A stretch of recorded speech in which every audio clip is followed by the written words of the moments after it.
Assalamualaikum warahmatullahi wabarakatuh. Selamat pagi. Apa kabarnya kalian hari ini? Semoga kalian semua dalam keadaan sehat. Berjumpa lagi di mata pelajaran Project IPAS. Udah siap menyimak? Sebelum menyimak penjelasan materi Project IPAS hari ini, silahkan kalian baca doa sebelum belajar menurut agama dan kepercayaannya masing-masing.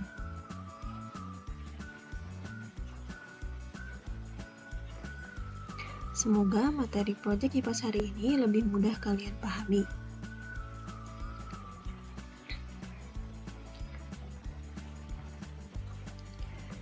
Apa sih yang kalian ketahui tentang lingkungan?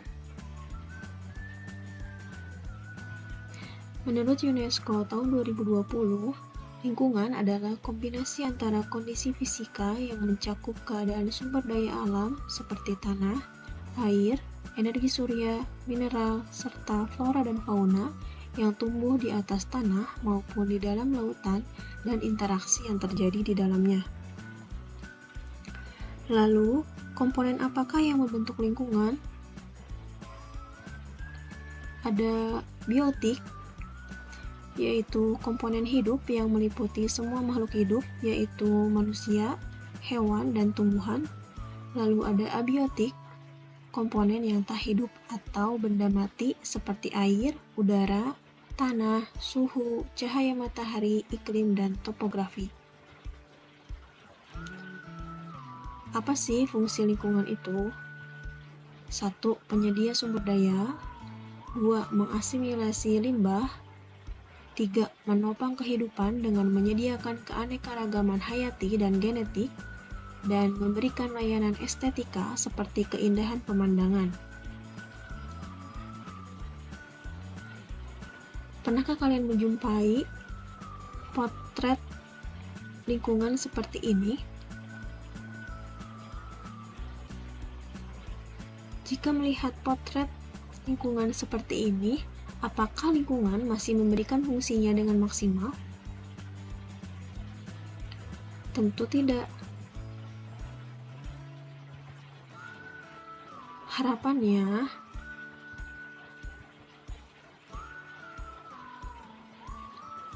lingkungan yang bebas pencemaran. Faktanya, terjadi pencemaran udara, pencemaran tanah, dan pencemaran air.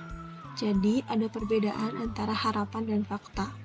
Perbedaan harapan dan fakta ini yang menimbulkan masalah. Kita simak video berikut ini.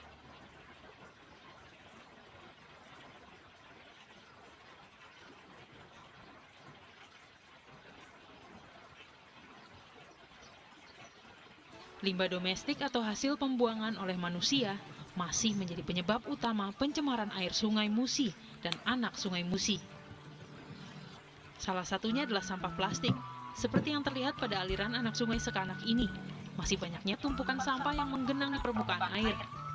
Selain menjadi salah satu penyebab terjadinya banjir, air yang tercemar ini pun menjadi tidak layak konsumsi bagi masyarakat. Dinas Lingkungan Hidup Kota Palembang memantau kualitas air sungai dan anak Sungai Musi Palembang dengan indeks pencemaran berada di status cemar sedang. Pemantauan ini dilakukan di 9 anak Sungai Musi diantaranya Sungai Buah, Sungai Bendung, Sungai Aur, Sungai Kedukan, Sungai Sekanak, Sungai Ogan, Sungai Keramasan, Sungai Lambai Daro, dan Sungai Seriguna. Kalau air limbah domestik itu kan bisa dari pemukiman, bisa dari usaha kegiatan angkat air limbah domestik seperti itu. Dan juga mungkin kalau ada juga mungkin dari sampah-sampah juga yang masuk ke daerah anak-anak sungai ya kalau di sana. Pemerintah Kota Palembang terus bergotong royong dan menyosialisasikan kepada masyarakat untuk tidak membuang sampah sembarangan dan melakukan pembinaan terhadap pelaku usaha bagaimana cara mengelola limbah pembuangan kepada barang penerima agar memenuhi baku mutu lingkungan. Himbauan ini menjadi fokus pemerintah Kota Palembang dalam menjaga kebersihan lingkungan dan normalisasi fungsi sungai dan saluran air. Tim Liputan Kompas TV.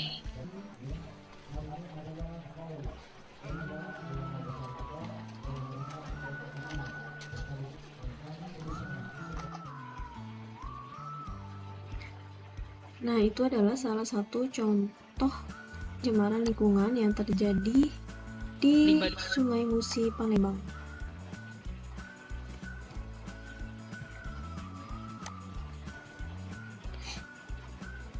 Di salah satu surat di Al-Quran disebutkan bahwa telah nampak kerusakan di darat dan di laut disebabkan karena perbuatan tangan manusia, supaya Allah merasakan kepada mereka sebagian dari akibat perbuatan mereka, agar kembali ke jalan yang benar. Surat Ar-Rum ayat 41. Selain itu, pentingnya kita menjaga lingkungan itu tercantum dalam Pancasila. Pancasila sila yang pertama, ketuhanan yang Maha Esa. 1. Kita harus bersih. Kita harus mengimani bahwa bersih itu sebagian dari iman. Dan yang kedua, manusia itu pemimpin di bumi. Pada sila yang kedua, kemanusiaan yang adil dan beradab, disebutkan bahwa memanusiakan manusia dan melindungi makhluk hidup, serta berterima kasih pada lingkungan. Sila yang ketiga, persatuan Indonesia. Kita harus bergotong royong melestarikan lingkungan dan menjaga flora fauna endemik daerah sebagai bagian dari aset nasional. Yang keempat, kerakyatan yang dipimpin oleh hikmah kebijaksanaan dalam permusyawaratan perwakilan menyebutkan bahwa kebebasan berpendapat yang dilandasi kepedulian terhadap lingkungan. Yang kedua, masyarakat berperan penting dalam melaporkan segala hal yang berkaitan dengan lingkungan. Pada sila yang kelima, keadilan bagi seluruh rakyat Indonesia. Semua lapisan masyarakat berhak merasakan keindahan lingkungan. Dan ada yang namanya tujuan pembangunan berkelanjutan atau Sustainable Development Goals. Nah, berdasarkan Pancasila ini, kita wajib melindungi atau memelihara lingkungan kita agar tetap terjaga hingga anak cucu cicit kita. Oleh karena itu, proyek IPAS yang kedua yaitu pencemaran air.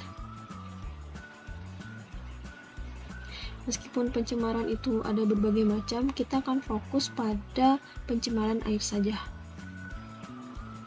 Materi pembelajaran pencemaran air. Yang pertama, kita akan membahas dulu aspek IPAS apa saja yang terkandung dalam materi pencemaran air. Lalu yang kedua, kita akan lihat bagaimana jadwal proyek IPAS untuk pencemaran air. Yang ketiga, materi mengenai pencemaran air. Yang keempat, tugas proyek IPAS pencemaran airnya. Aspek IPAS pencemaran air. Aspek IPAS yang akan dilatihkan kepada kalian yaitu aspek IPAS makhluk hidup dan lingkungannya, ekosistem dan interaksi makhluk hidup dengan lingkungan atau air, keuangan dan konektivitas antar ruang dan waktu, yaitu pemahaman kalian terhadap kondisi sosial dan lingkungan alam dalam konteks lokal, regional, nasional, dan global. Kemudian ada aspek IPAS zat dan perubahannya. Kalian akan mempelajari perubahan zat secara fisika, kimia, dan biologi pada pencemaran air. Lalu yang terakhir ada interaksi, komunikasi, sosialisasi, institusi sosial, dan dinamika sosial. Kalian akan mempelajari problematika sosial, faktor penyebab, dan solusinya untuk mewujudkan pembangunan berkelanjutan bagi manusia dan bumi. Lalu bagaimana jadwal proyek IPAS pencemaran air ini? Pertemuan pertama atau pertemuan hari ini, kita akan mengidentifikasi masalah pencemaran air. Pertemuan kedua dan ketiga, kalian akan melakukan pengujian ilmiah pencemaran air secara sederhana. Pertemuan keempat dan kelima, merancang, membuat, dan menguji solusi pencemaran air yang telah kalian diskusikan bersama teman kelompoknya. Lalu yang pertemuan keenam, publikasi hasil kegiatan dari identifikasi masalah, pengujian ilmiah, dan solusi pencemaran airnya. Lalu apa sih pencemaran air? Dalam Peraturan Pemerintah Nomor 20 Tahun 1990 tentang pengendalian pencemaran air.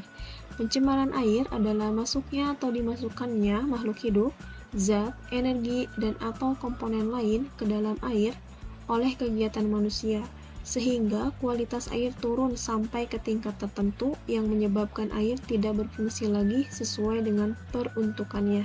Pasal 1 angka 2.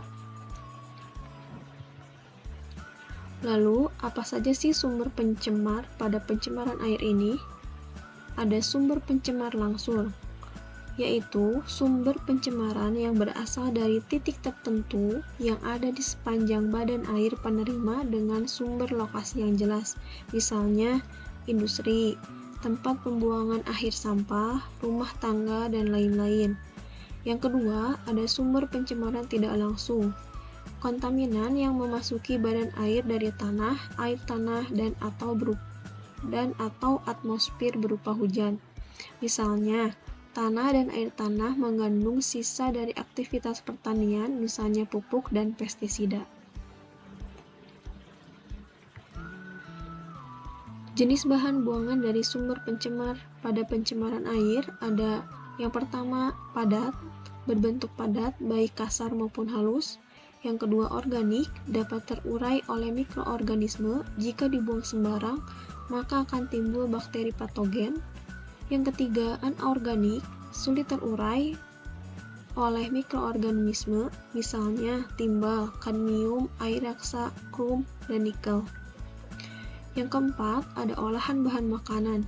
Bahan buangan organik yang memiliki kekhasan yaitu bau yang sangat menyengat hidung. Misalnya,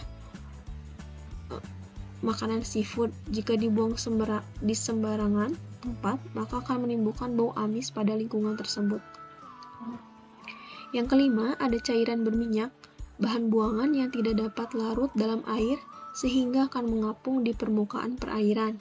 Peristiwa ini akan menurunkan kadar dissolved oksigen di perairan atau menurunkan kadar oksigen di perairan. Yang keenam, ada zat kimia, terdiri dari bahan sabun atau deterjen, bahan insektisida, dan zat warna kimia. Jenis pencemar dan sumbernya. Di sini, di tabel ini, diuraikan apa saja jenis pencemarannya, sumber tertentu, dan sumber tak tentu atau sumber langsung dan sumber tak langsung. Di sumber tertentu atau sumber langsung, ada limbah domestik dan limbah industri. Sedangkan di sumber tak tentu atau sumber tak langsung, itu ada limpasan daerah pertanian dan limpasan daerah perkotaan.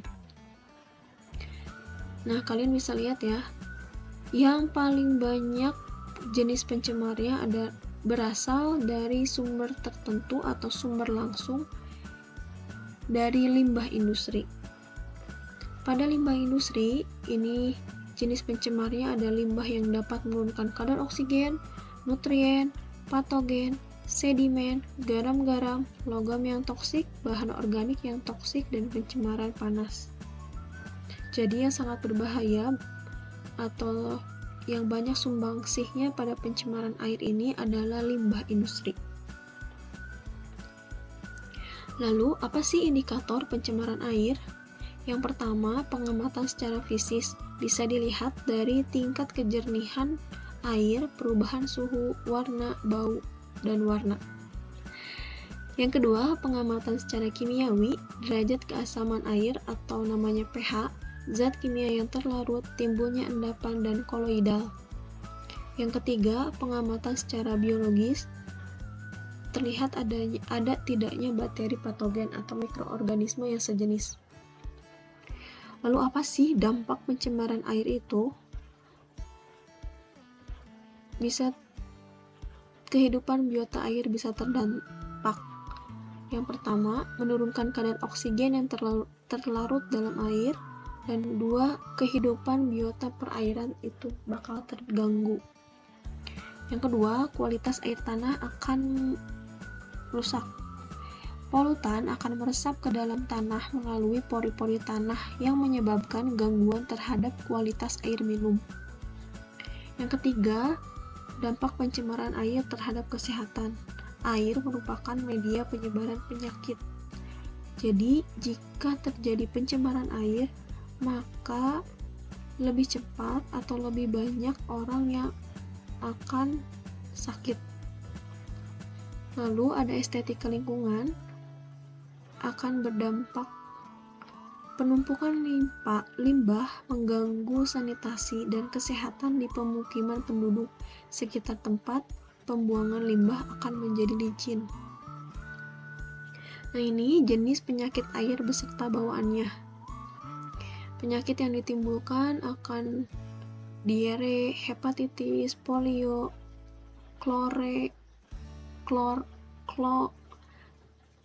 kolera diare, tipus abdominalis, paratipus, disentri, giardiasis, askariasis, klonorkasis, diplobacteriasis, taeniasis, dan skizomiasia.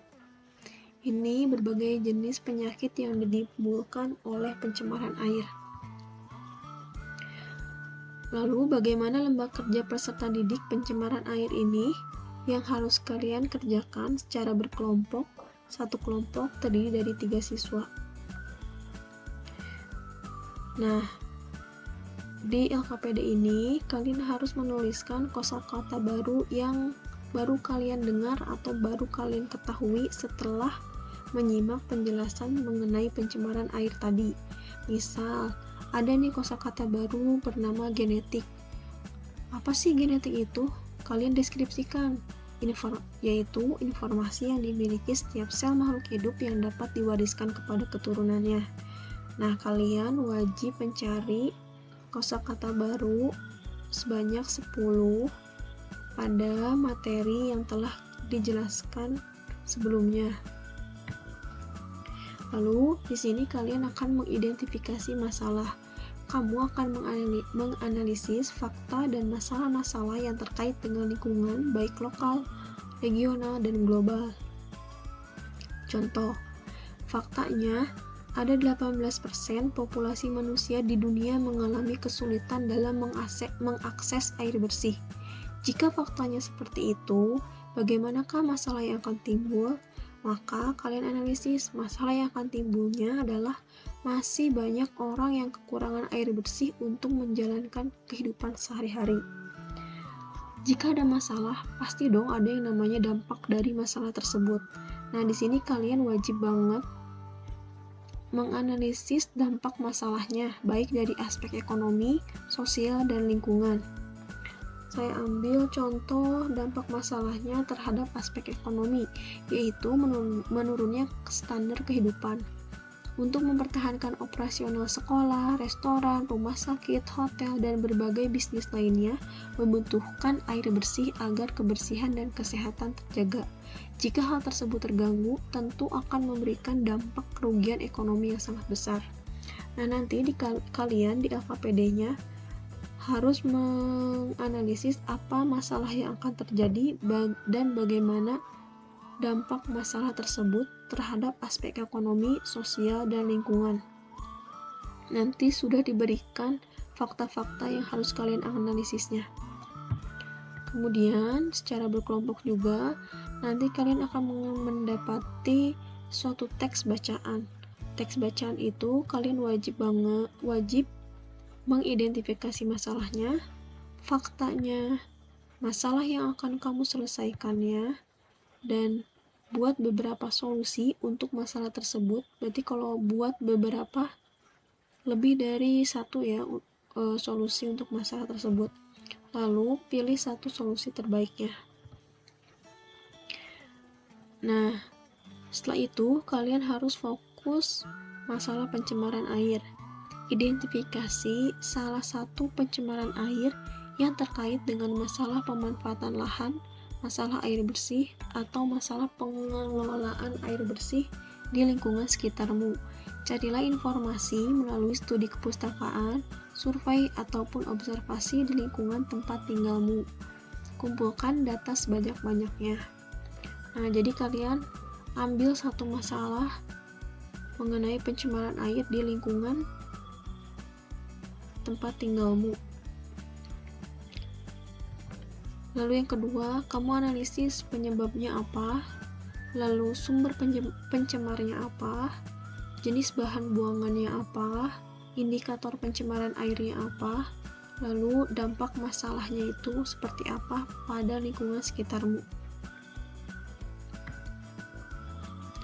Nah, itu isi LKPD dan materi mengenai pencemaran airnya. Terima kasih. Jika ada yang belum paham, silahkan tanyakan kepada pembimbingnya. Terima kasih atas perhatiannya. Wassalamualaikum warahmatullahi wabarakatuh.